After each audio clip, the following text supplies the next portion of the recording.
He plays an oven and sacrifices my Lovestruck Beast. I'm gonna cry. Hey everybody, welcome back. Thanks for taking the time to watch Hello, Good Game. Today we're playing a mono green Stompy. Now this is a top tier mythic deck. Again, we're gonna try to reverse engineer this into a free to play version for you guys. Be sure to check out our beginner's handbook link in the description below for all of the free to play resources you're gonna need as a new player to end Magic at the Gathering Arena. So with that all being said, we're going to take a look at the deck list. We're going to talk about the strategy, get into some gameplay footage, and then come full circle with some closing thoughts. Let's get into it. We have 4 Pelt Collectors. This is a 1/1 Elf Warrior. Whenever another creature you control enters the battlefield or dies, if that creature's power was greater than Pelt Collector, put a 1/1 counter on Pelt Collector. As long as Pelt Collector has 3 or more 1/1 counters on it, it also has Trample. We have Stonecoil Serpent. This card casts X to cost. Obviously, you don't want to cast it as a 0. It'll immediately die. It needs to be at least a 1. It has Reach and Trample, protection from multicolored, and Stonecoil Serpent enters the battlefield with X 1/1 counters on it. Moving on to our 2-drops, we have 4 copies of Growth Chamber Guardian. This is a 2/2, and whenever you put 1 or more counters on Growth Chamber Guardian, you may search your library for another card named Growth Chamber Guardian, reveal it, put it into your hand, and then shuffle your library. So that's pretty cool. We just get to take another copy of him from our library into our hand, and then the adapt cost on this bad boy is 3. Adapt 2, which means he'll be getting 2 1/1 counters on him when we pay that cost. Pretty cool. You can only adapt once as well, unless you have an ability that states otherwise. Moving on to our Wildborn Preserver. This is a 2/2 Elf Archer with Flash and a Reach, which is neat for green. Whenever another non-human creature enters the battlefield under your control, you may pay X. When you do, put X 1/1 counters on Wildborn Preserver. So that's great. You can flash it in there, potentially killing one of their flyers. Healer Hawk comes to mind, right? Moving on to Barkhide Troll. This is a 2/2. However, it enters the battlefield with an additional 1/1 counter on it. You can pay 1, remove a 1/1 counter from it, and it's going to gain indestructible until end of turn. So that's actually really cool. We use this card in one of our free-to-play decks. It's very abusable. Moving on to our first 3-drop, Lovestruck Beast. This is a 5/5. However, Lovestruck Beast cannot attack unless you control a 1/1 creature. You can make a 1/1 creature with his Heart's Desire Sorcery Adventure, which is really quite nice. Obviously, you do have to cast the adventure part of this card first before you cast the creature, or you'll lose that ability. Moving on to Yarvo, Lord of Garenbrig. Yarvo, Lord of Garenbrig, enters the battlefield with 4 1/1 counters on it. Whenever another green creature enters the battlefield under your control, put a 1/1 counter on Yarvo. If that creature's power is greater than Yarvo's, put another 1/1 counter on him as well. So that's pretty powerful. Questing Beast, Vigilance, Death Touch, Haste. Questing Beast can't be blocked by creatures with power 2 or less. Combat damage that would be dealt by creatures you control can't be prevented. And whenever Questing Beast deals combat damage to an opponent, it deals that much damage to target player or planeswalker as well. We have 3 copies of Vivian Arcbow Ranger, also for 4. She comes in with 4 loyalty counters, plus 1 ability. Distribute 2 1/1 counters on among up to 2 target creatures. They gain Trample until end of turn. -3 target creature you control deals damage equal to power to target creature or planeswalker, which is nice. And -5, you may choose a creature card you own from outside the game, reveal it, put it into your hand. Obviously, a great way to pull from your sideboard. Henge, we only have 2 copies of this. It casts for 9. However, this spell costs X less to cast, where X is the greatest power among creatures you control. You can tap it for 2 forests, gain 2 life, and most importantly, whenever another non-token creature enters the battlefield under your control, put a 1/1 counter on it and draw a card. Woof. We have 3 Castle Garenbrigs. We can tap this plus 4, add 6 mana, right? That's quite interesting. So we're getting 1 free mana out of that. And we can do that to cast spells or activate abilities of creatures. We have 20 forests and a single Mobilized District. You can pay 4 here. Mobilized District becomes a 3/3 citizen creature with vigilance until end of turn. It's still a land. This ability costs 1 less to activate for each legendary creature and planeswalker you control. So that's just a little bit of a nice extension if we need it. Our strategy here is pretty simple. Ride the mana curve to extinction, right? You want to smash your opponent while not missing any of your land drops or creature drops. We do have a few things that we wanted to touch upon before we got into the strategy here. Prey upon, Scrambling Claws, Sorcerer's Spyglass, Wings of Hybris, Thrashing Brontodon, Shifting Ceratops, Karn the Great Creator, and 1 Voracious Hydra in our sideboard. So we are playing best of 1 matches today in this video, but I did want to bring up the sideboard because we have Vivian's Arcbow Ranger, who can pull a Shifting Ceratops in, a Voracious Hydra, a Thrashing Brontodon, depending upon what we need. Obviously, Thrashing Brontodon gets the artifact or equipment, Shifting Ceratops is protection from blue, and Voracious Hydra is removal if we need it, / big old trample boy. So that being said, if you want to get rid of those archetypes that you're playing against, or you know that you're playing against them, get into your sideboard with Vivian Arcbow Rangers -5, right? And then you can pull out some of those cool creatures to play. However, like I said, we want to ride the mana curve here, which means turn 1 Pelt Collector, turn 2 Barkhide Troll probably, turn 3 Yarvo, Lord Garenbrig, turn 4 Vivian Arcbow Ranger, turn 5 Great Henge. If we can ride this wave of Pelt Collector, Barkhide Troll, Lord Yarvo, Questing Beast, or Vivian into a Great Henge, and just roll off of that early turn 1, turn 2, turn 3, turn 4 momentum, there's not going to be much that they're going to do. Obviously, Shatter the Sky is going to get you. It gets us all. There's nothing you can do about that without counter magic, you guys. Can survive the Deafening Clarions once you get going, but yeah, for the most part, Shatter the Sky is still going to ruin your life. But again, Questing Beast has haste, which is really nice. It's good to close your opponent out, even if he shatters the sky. You've got another Questing Beast to throw in after him, which is really nice as well, right? You can also hold up Wildborn Preservers, and then when he shatters the sky, you can now play another creature, and you're going to get additional damage in right away that way. So there's a couple ways to play around Shatter the Sky, but it's still really going to get you. The best way to play around it is to get your Great Henge out and just start drawing, outvalue your opponent, because he only has 4 copies of it, and I doubt that he's got all of them in his hand ready to deal with you as a big, bad, green Stompy deck. So that's our strategy. Let's get into some gameplay footage. But before we do, don't forget to like, comment, and subscribe. Share this video to someone who you think might find some value in it. Maybe you've got some green friends out there that are just itching to get into the ladder, but struggling to do so because green is maybe not the strongest archetype right now. However, we've been shown the light, and we're going to try to reverse engineer this for you guys. Like I said, we're live on Twitch every single morning, 6 a.m. PST. You can also join the Discord anytime to continue this conversation. Link in the description below. Thanks for watching, take care, and now let's enjoy some footage. Alright, you guys, this hand looks pretty good. Obviously, we're riding that curve, turn 1, turn 2, turn 3, turn 4. And, well, we could go flash if we need.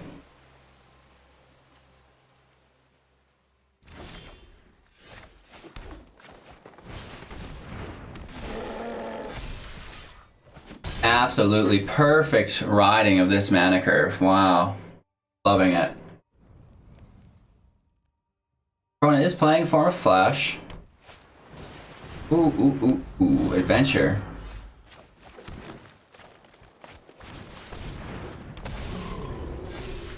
Getting hit for 6 here. That's pretty heavy. Next turn is 10, 11. We can pull a land. Woof.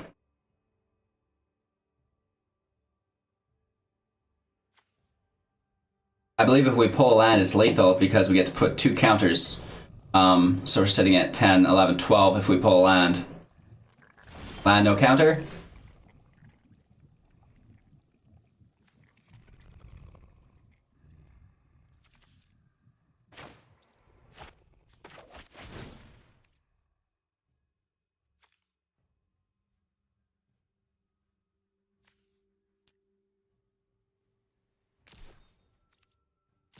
I'm gonna try to pull out a counter here, and then we can use our Wildborn Preserver.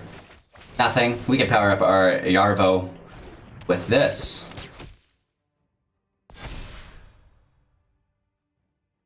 Going wide, so even if he does use a double bounce, yeah, we're still getting 3 damage in. Going nice and wide. He's surviving, but we'll get him. It's always fun to see them survive our turn 4 kill. Although we did whiff on the land.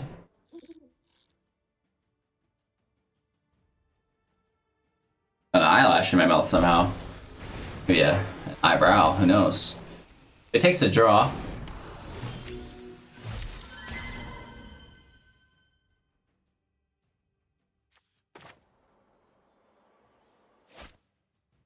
We're a little bit locked down on lands, which makes me sad.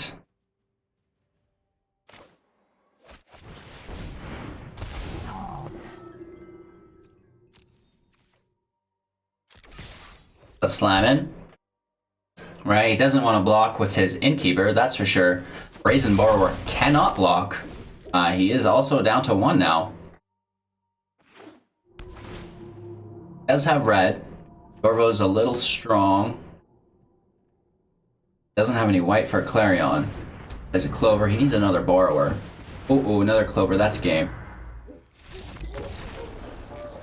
GG. Okay, you guys, we do have Pelt Collector and 2 Questing Beasts. A couple of my favorite cards in this deck.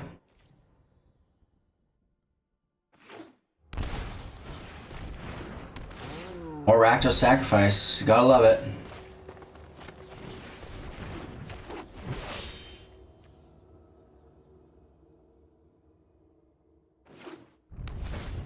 Okay. Stride to the top, that's bad.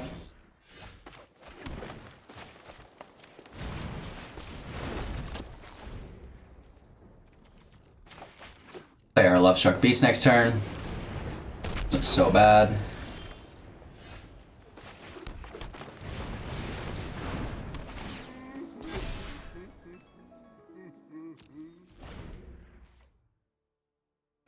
We shall pray. He also has a Labyrinth. He can remove something from combat, which sucks.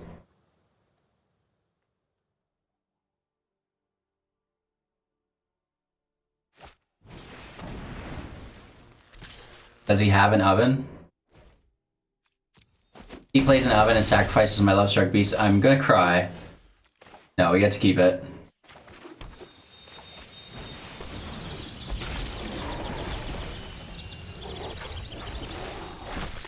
Let's just push the agenda. Tied it up down to 11. We do have far superior field presence here.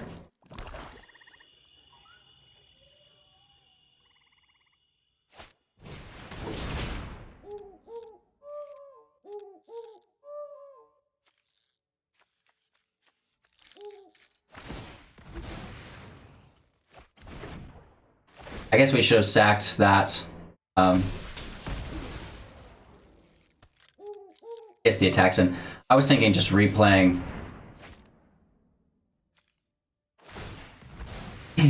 Powering up our Pelt Collector.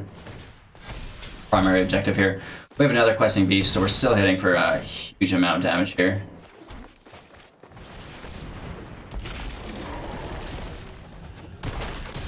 Am I right? Down to 2, let's see how he responds with a single card. I don't think very well. Oh, okay, gains a life. Right, you know what I mean? That's not bad. Up to 3.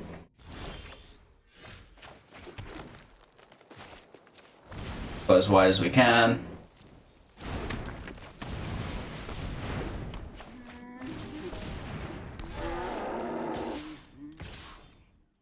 Pet Collector does have Trample when it goes above 3. Or is it above 3 or above 4? Above 4 power. 3 counters, 4 power. And it's forced to double block. I mean, that's a thing. And we do deal 2 damage. So, down to 1. Let's see if he can somehow big brain this out. Both Striders double block, but so many blockers. Good game. Alright, you guys, we're taking a mulligan here.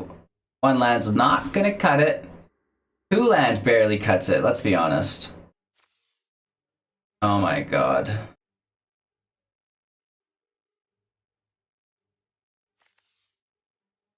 In what world?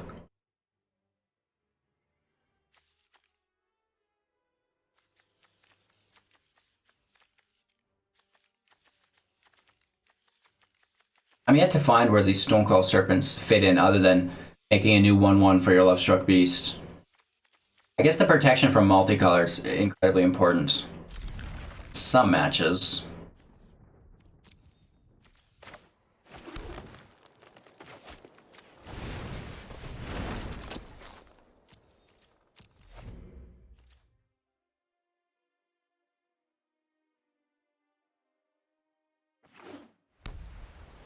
So much mono white in queue today.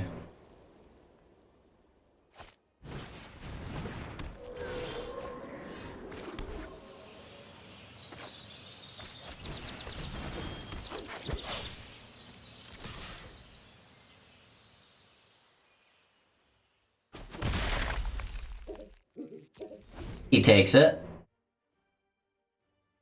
Hopefully we draw that third land next turn, you guys. Gonna be the key to this deck. You cannot play a green Stompy deck and miss your land drops.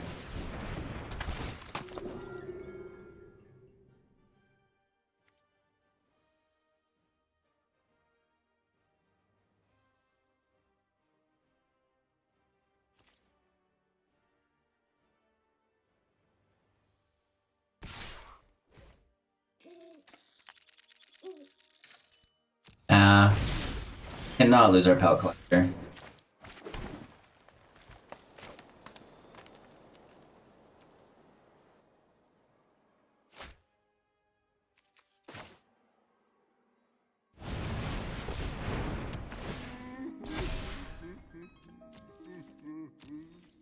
Straight chilling still.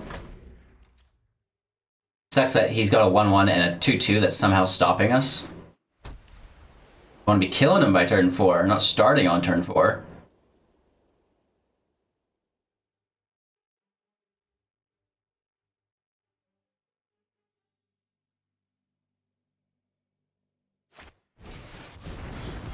Okay, I can deal with a Gideon. At your service. Giving his life like indestructible, he still gave my life. Your light will leave the darkness. Oh, I guess not.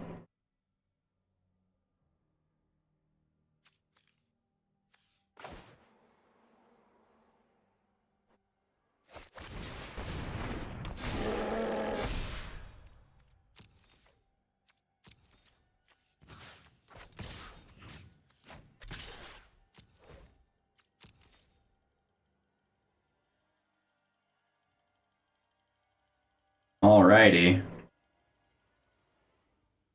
what he does here. He should double block, lose both of his creatures. No, he just will lose Prince. Is Gideon alive? Down to 2 though.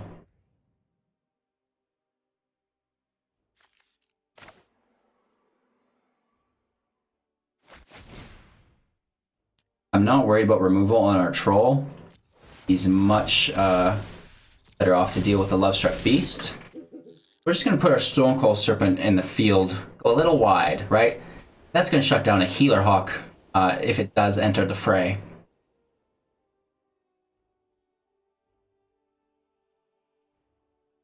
I don't think white has too much for haste as well, so this is all we're going to have to deal with.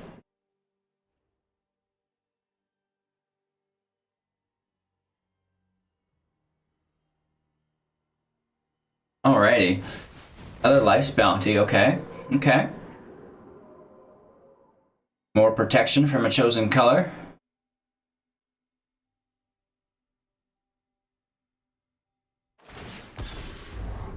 Prepare for battle. Can attack for 4. I'm not really concerned about it, let's be honest.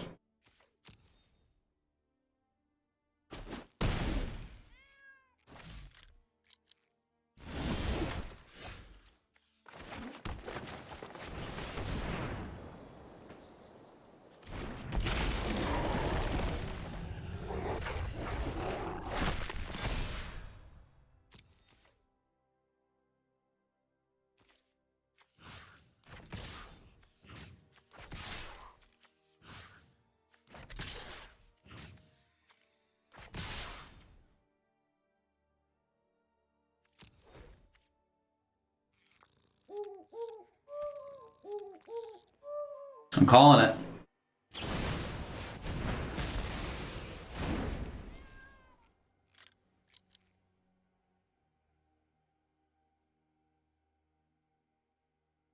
I mean, it's good play, but still.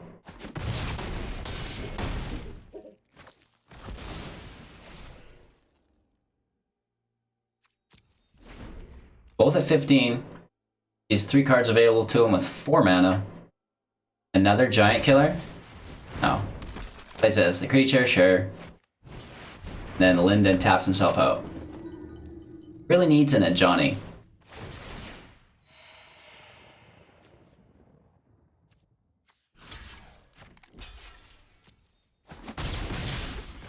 Kill that.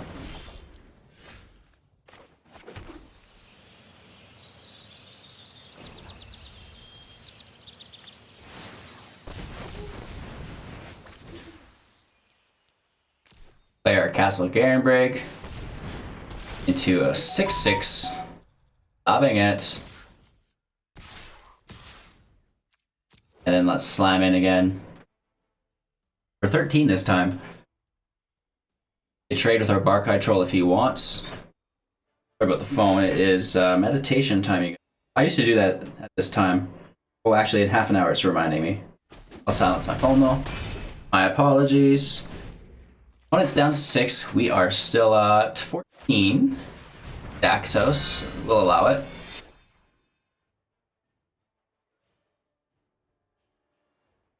He needs his Enajani for sure. Or more giant killers.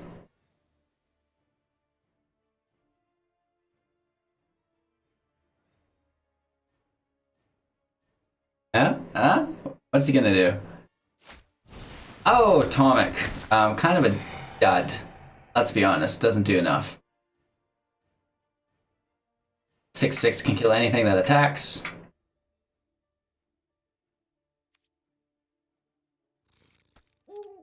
Go, bro.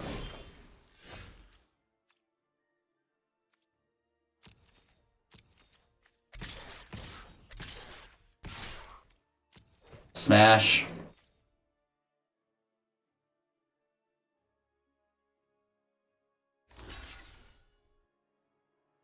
He wants to trade with our Barkhide Troll here.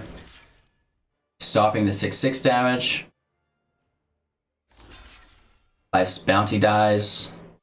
Lyndon dies. Out Collector hits for 5.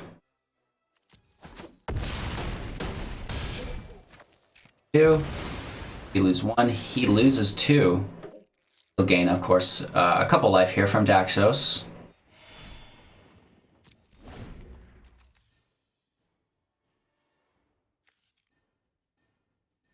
Funny thing is, because his other creatures died, it lowered the toughness of his Daxos, right? Because of the devotion.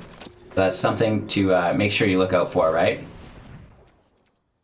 Kind of do that math on the fly when you block with Daxos.